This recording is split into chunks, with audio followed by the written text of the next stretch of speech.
Hello traders, welcome back to the channel DGRN।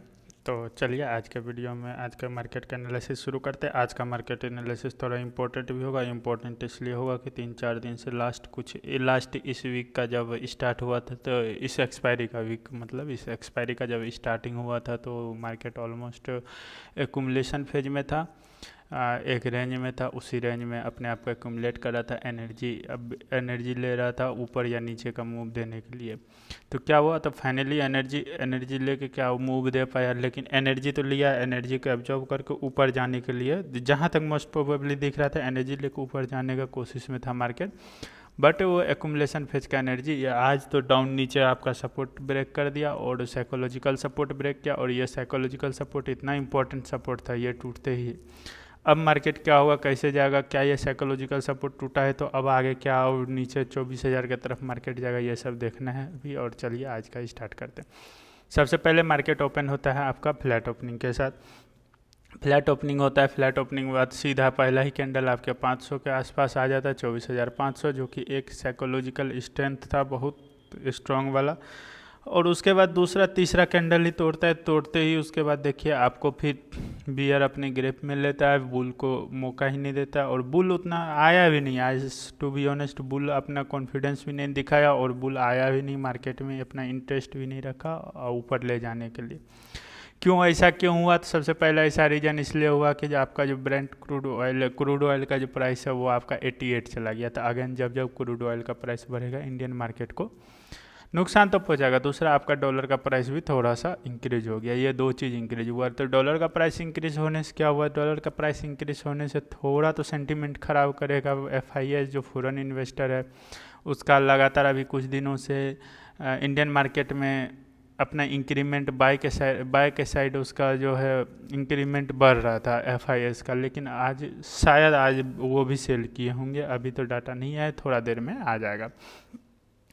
और दूसरा आपका वो जो क्रूड ऑयल का प्राइस का चल रहा है, क्रूड ऑयल का प्राइस बढ़ गया। क्रूड ऑयल का प्राइस जब जब बढ़ेगा इंडियन मार्केट थोड़ा नेगेटिव सेंटीमेंट को अपने अपने अंदर एब्जॉर्ब करने की कोशिश करेगा, अपने ऊपर लेगा और वो नेगेटिव सेंटीमेंट को शो भी करेगा। बोले भी थे आपको थोड़ा बहुत शो कर सकता है, वही हुआ, थोड़ा बहुत शो कर। कायदे से यदि फुल्ली नेगेटिव सेंटीमेंट आता, जिस तरह से बुल सेंटीमेंट था उस तरह से आता, तो सीधा तोड़ते हुए आपको 300 पे दिखता, लेकिन आज नहीं दिखा। आज नहीं दिखने का दूसरा रीज़न ये भी था, सब एक्सपायरी था। तो हो सकता है कल में भी क्या मार्केट क्या हो रहा है, तो मार्केट नेगेटिव सेंटीमेंट में गिर गया। हाँ, नेगेटिव सेंटीमेंट ले लिया अपने अंदर, तो क्या अब बुल्लिश सेंटीमेंट नहीं आएगा। बुल्लिश सेंटीमेंट यदि ये क्रूड ऑयल का प्राइस घटता नहीं है या क्रूड ऑयल का प्राइस से और बढ़ता चला जाता है, तो ये नेगेटिव सेंटीमेंट को और इंक्रीज करता ही चला जाएगा। इंक्रीज इतना कर देगा कि आपका 24,000 भी बहुत आगे बहुत जल्दी दिखता हुआ नज़र आ जाएगा। फिलहाल तो अभी 24,000 दिखेगा नहीं, अभी फ़िलहाल तो यहाँ पर आपको 24,300 सपोर्ट दिख रहा है। 24,300 इंपॉर्टेंट सपोर्ट होगा, 24,400 भी सपोर्ट होगा, लेकिन 24,400 तोड़ना इजी होगा कंपेयर टू 24,300। 24,300 तोड़ना इजी नहीं होगा, 24,300 को पार करता है तो फिर मोस्ट प्रोबेबली आपका ये 24,100 और उसके बाद 24,000 पे हो जाएगा सपोर्ट। ये रहा आपका सपोर्ट और सपोर्ट। रेजिस्टेंस आपका पहला स्टार्ट ही हो जाएगा यहाँ से 24,000 से, तो आप 24,000 को रख लीजिए, पहला ही रेजिस्टेंस रख लीजिए। 24,000 से आपका यहाँ रेजिस्टेंस 24,500 से रेजिस्टेंस आपका स्टार्ट हो जाएगा। क्यों, अब ये आपके मन में ये आ रहा होगा कि 24,600 को मैं फाइटिंग लाइन बोलता था, इसको क्यों नहीं बोला, इसको नहीं बोलूँगा इसको, ये क्योंकि ये जब भी साइकोलॉजिकल बड़ा नंबर आता है ना, आइदर वो तो सपोर्ट आइदर वो तो रेजिस्टेंस। यहाँ पे हो सकता है फाइटिंग लाइन बने, लेकिन वो फाइटिंग लाइन को फाइटिंग लाइन नहीं बनो। जब नीचे है तो नीचे ही है, अभी नीचे जब तक क्लियर नहीं करेगा, यहाँ पे भी 24,506 507 पे भी क्लोज करता है तो स्टिल वो अब बियरिश सेंटीमेंट के साथ मार्केट स्टिल खड़ा रहेगा। अनटिल एंड अनलेस जब तक 24,550 को नहीं पार करके जाता है तब तक वो बियरिश सेंटीमेंट को थोड़ा बहुत अपने अंदर रखा हुआ रहेगा और कभी भी वहाँ से वो फॉल दे सकता है, एक ट्रैप ले सकता है। तो इस लाइन को अब चलिए हम ब्लू कर लेते हैं, क्योंकि ये अब फाइटिंग लाइन रहा नहीं, फाइटिंग लाइन नहीं रहा तो ये नॉर्मल हो गया। ऊपर का रेजिस्टेंस आपका 700 तक, 3 रेजिस्टेंस ऊपर, नीचे आपका सपोर्ट हर 100 पे आप आता चला जाइएगा। ऊपर का सपोर्ट क्लियर कब माना जाए, तो ऊपर का सपोर्ट 24,500 को तो क्रैक करने दीजिएगा तभी ट्रेड कीजिएगा। तो ये तो रहा आज का मार्केट एनालिसिस। आज का मार्केट एनालिसिस में क्या कहाँ से कहाँ तक ट्रेड करना है, कहाँ से कहाँ तक नहीं करना है।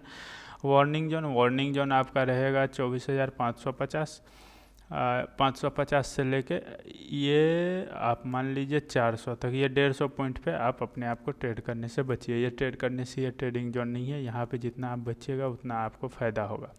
और हाँ, जिसको भी वॉल्यूम कम लग रहा हो तो वॉल्यूम बढ़ा लीजिएगा प्लीज़। मैं ईयरफोन से शूट करता हूँ इसीलिए हो सकता है आपको वॉल्यूम कम लगे, तो प्लीज़ बढ़ा लीजिएगा।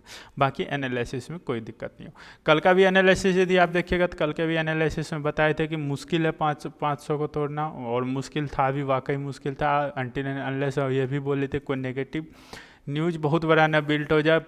क्रूड ऑयल का प्राइस का वार्निंग दे चुके थे कल के वीडियो में, देखिए क्रूड ऑयल प्राइस का वार्निंग हम थोड़ा बहुत दे दिए थे कि ये बढ़ रहा है, बढ़ने का चांस है। यदि बढ़ता है तो इंडियन मार्केट उसका नेगेटिव सेंटीमेंट में लेके जाएगा। और बोले थे हो सकता है यदि कल नहीं लेके गया तो परसों लेके चला जाएगा। परसों इन द सेंस मंडे को बोले थे, तो परसों इन द सेंस कि वेडनेसडे को लेके चला जाएगा। वेडनेसडे को इसीलिए लेके चला जाता है क्योंकि कल एक्सपायरी था, बहुत हद तक उसको रोकने का सेंटीमेंट करेगा। उसके बाद सेकेंड हाफ में ये तो गिर जाता, बट होपफुली आज नहीं गिरा है मार्केट। कल हो सकता है, तो यदि क्रूड ऑयल का प्राइस ऐसा ही रहा, कोई इस पर बिल्डअप गुड न्यूज़ नहीं आया, कुछ अच्छा बिल्डअप नहीं हुआ, कुछ अच्छा प्रोसेस होता हुआ नहीं दिखेगा पॉजिटिव साइड में, तो मार्केट धड़ाम से आपको 24,300 तक दिख भी सकता है, गैप डाउन की तरफ जाता हुआ दिख सकता है।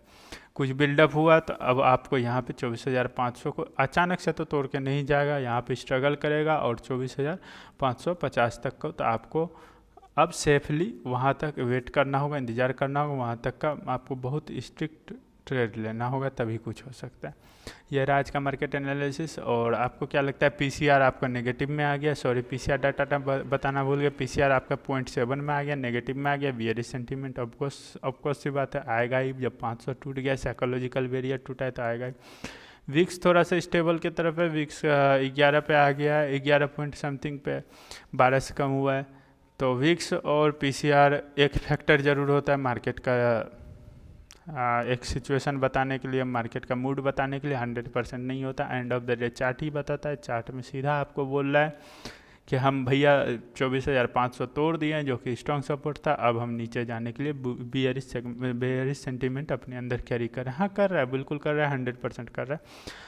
तो चलिए अब आने वाला कल का मार्केट देखते हैं। कल का 12 तारीख है, कल का 12 तारीख में ये भी बोला जा रहा है no trade for retailer. Retailer क्यों नहीं ट्रेड करेगा? रिटेलर एक तरह से अपना स्ट्राइक दिखाएगा, अपना नाराज़गी दिखाएगा। रीज़न है नहीं ट्रेड करने का कि जो भी रूल आ रहे हैं नए, जो भी जैसे कैसे नया रूल आया, जो भी रूल आ रहे हैं सब रिटेलर के अगेंस्ट ही आ रहे हैं। रिटेलर ही क्यों पीछे भाई, जबकि सबसे रिटेलर तो इतना सारा योगदान दे रहा है। ऐसा नहीं है रिटेलर बहुत छोटा क्वांटिटी में है जिसका कोई फ़र्क नहीं, रिटेलर का बहुत ही, फिर भी रिटेलर ही क्यों पीछे।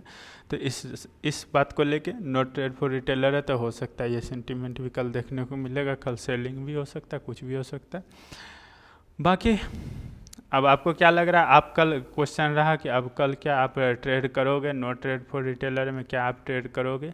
आप रिटेलर हो या आप तो होगे तो रिटेलर ही, मेरा वीडियो देख रहे हो तो कोई बहुत बड़ा तो आप होगे नहीं इंस्टीट्यूशन, तो आप क्या ट्रेड करोगे, ट्रेड एग्जीक्यूट करोगे? यह बात का आंसर आप अपने मेरे कमेंट सेक्शन में दे सकते हो, आपका इच्छा हो तो।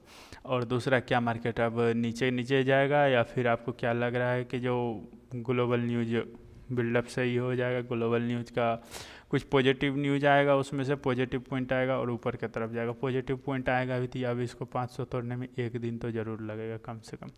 तो चलिए तब तक के लिए happy trading, have a nice day, God bless you. Enjoy कीजिए, अच्छे ट्रेडिंग कीजिए, प्रॉफिट गेन करते रहिए।